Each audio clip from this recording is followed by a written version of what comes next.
आपको महाप्रभु ने निमंत्रण दिए हैं।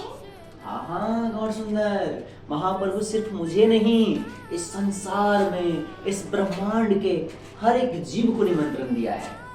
और क्या वो निमंत्रण है? वो निमंत्रण है, बताओ क्या है? महाप्रभु का मन।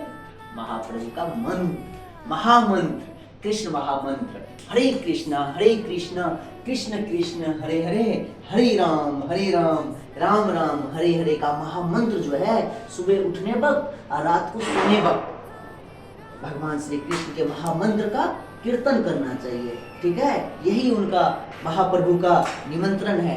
आपको मिला है निमंत्रण? यदि आपको नहीं मिला है तो मैं दे रहा हूँ महाप्रभु के द्वारा निमंत्रण कि आप भी सुबह उठने वक्त और रात को सोने समय नाम संकीर्तन हरे कृष्ण महामंत्र का कीर्तन कीजिए। हरे कृष्णा कृष्ण कृष्ण हरे हरे, हरे राम राम राम हरे हरे। हरि बोल हरि बोल।